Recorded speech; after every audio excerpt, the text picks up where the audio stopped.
Given the excitement around tools like ChatGPT, it is easy to equate artificial intelligence with those tools and believe that AI is ChatGPT.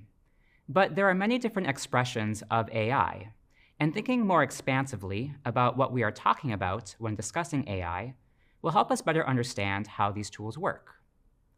For our studies, there are two axes of distinction we can use to conceptualize the landscape of AI.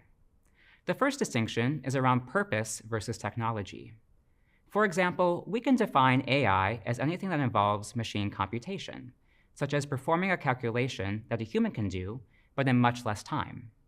The earliest forms of AI focused on this and were mainly interested in imitating human problem solving. This definition identifies AI in terms of purpose, such as the purpose of computationally reproducing tasks that humans can do.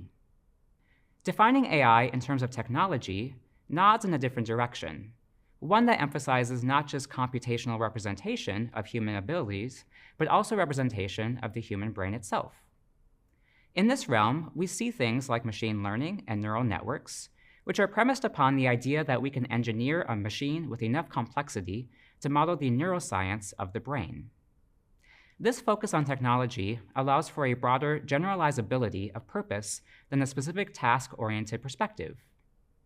When viewed this way, it is easier to see just how much AI permeates daily life. Some of this is directly visible to us, such as tools we use that have AI features embedded within them. But most of this is invisible to us, and we only see the downstream effects of them. For example, news feeds on social media platforms are driven by algorithms that take in data about your interactions, model your likes and dislikes, and then offer new content that aligns with your preferences. As a user of social media, you are usually not aware of the inner workings of this algorithm.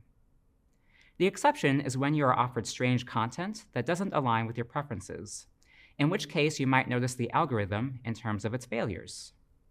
In extreme cases, the use of AI is entirely opaque. For example, credit and lending services may use AI to evaluate the level of risk in offering you a loan.